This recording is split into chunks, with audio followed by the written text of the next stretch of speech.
Long before the age of men and heroes, when the earth was still young and the sky hung low over the mountains, the world was ruled by titanic beings of immense power.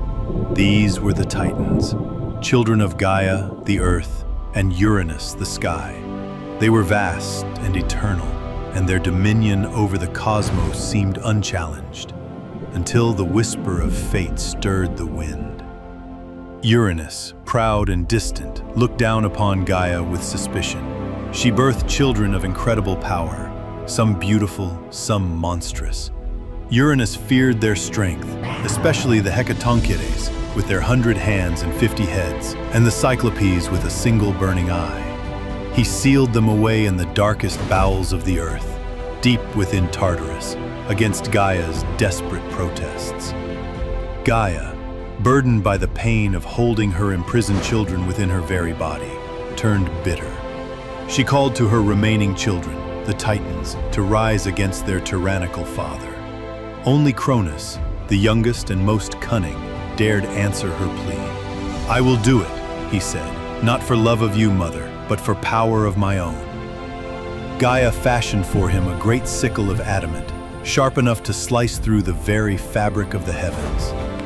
One night, when Uranus descended to lie upon Gaia, Cronus emerged from the shadows. With a swift, merciless stroke, he castrated his father and cast the bleeding remains into the sea.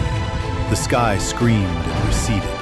From Uranus's blood were born the Furies, spirits of vengeance, and from the sea foam and severed flesh arose Aphrodite, radiant goddess of love. With Uranus dethroned, Cronus became king of the cosmos. He freed his fellow Titans and took his sister Rhea as his queen. Under his rule, the Golden Age began, a time of peace and plenty, yet dark clouds loomed on the horizon.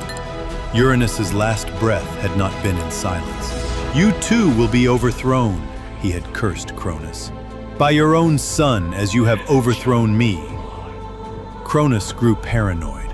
When Rhea bore him children, Hestia, Demeter, Hera, Hades, and Poseidon, he swallowed each infant whole. "Better they rot in my belly than raise a hand against me," he declared. Rhea, grieving, watched her children disappear one by one into Cronus's abyssal maw. When she was heavy with her 6th child, she could bear no more. She sought Gaia's aid, and together they conspired to deceive Cronus. In secret, Rhea gave birth upon the Isle of Crete, in a shadowed cave on Mount Dicte. The child was a boy, strong of limb and bright of eye.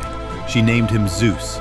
To Cronus, she presented a stone wrapped in swaddling cloth. The Titan swallowed it whole, none the wiser. Zeus was raised in hiding by the nymph Amalthea, who nursed him on the milk of a divine goat. The Curetes, warriors of Crete, danced and clashed their swords to drown out the child's cries. As he grew, so too did his strength, his wisdom, and his fury. When the time came, Zeus descended from the mountain, a god no longer hidden. In the guise of a cupbearer, he entered Cronus's court and offered the Titan a poisoned draught.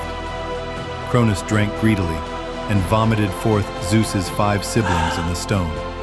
They emerged reborn, divine and whole, filled with purpose.